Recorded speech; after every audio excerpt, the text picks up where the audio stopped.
Chapter 7. Don't Buy Me. 11.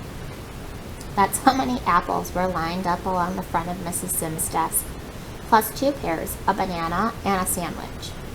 And that's not counting Judy Billings' apple from yesterday, which Mrs. Sims took home last night. And one other thing, a gummy bear. A red one, from guess who? One of the apples was from me. We sat in our seats staring at them, and Mrs. Sims stared. We were remembering how mad she was when the school day ended yesterday. We were all flinching, waiting, and then it came. It started with a little wrinkle at her mouth, and then it went to her eyes, then her whole face, then her cheeks bulged out like tennis balls.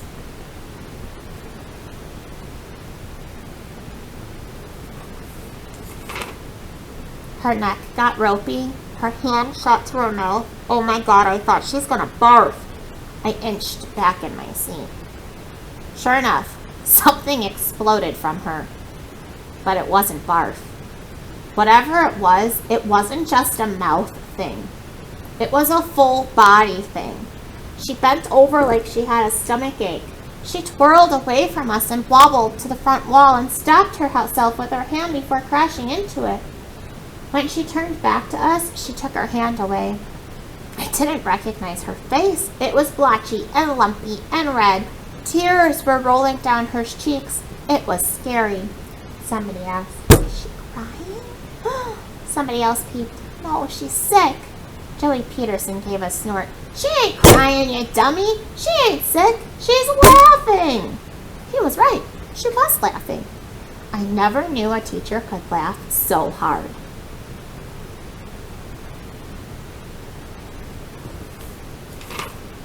Joey was chuckling to himself. The rest of us were a fishbowl of open mouths. Finally, she started to calm down. She took deep breaths. I looked around. A couple of kids were smiling, so I did too. But I was still afraid to laugh out loud. I had a feeling this might be a trick. She pulled a tissue from her box of Kleenex. She wiped her eyes and her cheeks. She took a long, deep breath. She picked up a sandwich. It was plastic wrapped, and she stared at it. She held it out to us. "Okay, what is it?" Billy spoke. "Corned beef." It looked like she was ready to bust out again, but she took a deep breath. She sniffled. "Okay, students, this has never happened before. I guess I wasn't ready for it. Sorry for losing my self-control there. Disgraceful example for my students." "That's okay, Mrs. Sims." She turned to me and smiled. "Because I was the one who said it." I kicked myself in the ankle. "Thank you, George," she said. "Go, Georgie," I heard Joey whisper. "I want you to know," said Mrs. Sims. She put down the corned beef sandwich and stepped away from the desk so we could all see the lineup. "Want you to know how much I appreciate all of this." She waved at it, but she still couldn't look at it. "But I have to make something very clear. Very clear. Yes, you must earn your halo. But no, you cannot buy your halo. I cannot be bribed." Can somebody tell me what a bribe is? One hand went up. Ian. Yes, Ian? It means when you pay money to somebody to make them do something you want. Mrs. Sims nodded. Yeah, good, Ian. With one correction. A bribe doesn't have to be money.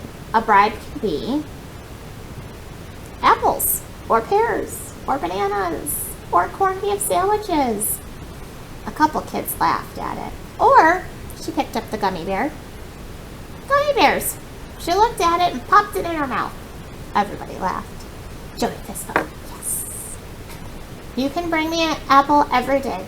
You can bring me a banana split with cherries, or hot fudge, or whipped cream up to the ceiling. You can bring me a new car. But you cannot bribe your way to a halo. She gave us her waiting to sink it in look. So, how do you earn a halo? Class called back. Earn it. Lesson learned, student angels? Yes. Okay, so stop putting your energy into bribes and start putting your energy into being good, into doing good. Impress me. Don't buy me. She rooted in a desk drawer and came out with a plastic bag. She dumped the pears and the banana. She sniffed the sandwich. Corned beef, huh? Mr. Moto will like this. Mr. Moto is her dog. Into the bag went the sandwich. Mrs. Sims got another plastic bag and dropped in the apples. These, she said, will become my famous pink applesauce. Can't buy your teachers.